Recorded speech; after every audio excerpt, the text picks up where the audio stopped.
امشي عسكري وانا في مكاني واقف سنتري. سنتر بك جني ان شاء الله. انزل وش اللي قعدك على الكبوت عفت ام الكبوت. ايش بك يا مجنون؟ ما انت كداد. امشي امشي امشي كداد وانزل بس. وش تبي انزل بس اطلع برا. امشي امشي اقزع وصلني.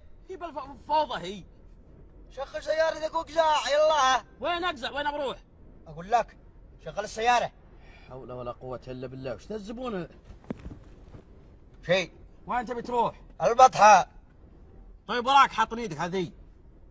اقول لك امشي. خلاص بنمشي ابن حلال انت وش بلاك؟ وليش كنت شاخطن علينا من اليوم وانت راكب على السيارة عفت ام الكبوت. اقسم بربي لا اشرحك هانه يعني اجعلك عبرة لمن يخشى.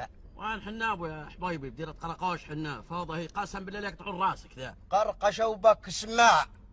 تعرف من تتكلم معه؟ يا ابن حلالك انت دبلوماسي قل لي انت تبع السفارة ولا وشو؟ تقريبا كذا. ايه قل اشوفك تهاوش من اليوم عندك حصانة. انا شكيت يوم شفتك لابس اندلبلية لان ما عندنا ترى يعني بالذات اهل اليمن ما يلبسونها بذا يلبسونها بديرتهم. انا البسها هنا ولا احد ابن امي يقول لي ليش. اي لان عندك حصانة انت يعني معروف. انا معروف انا. معروف باين عليك يا ابن حلال وثمك ذا اللي تقل مخربة وش بلاو. عيباني.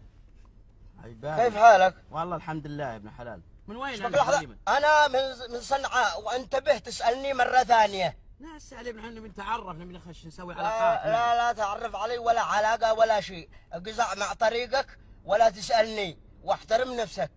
والله انت شديد بعد يا ابن حلال ما تبي علاقات. كنت اوصيك على عسل تجيب لنا مناك ولا بن ولا شيء. اسمع لا حول ولا قوة الا بالله. الكعبة لا اقطع رجلك هنا واجعلها.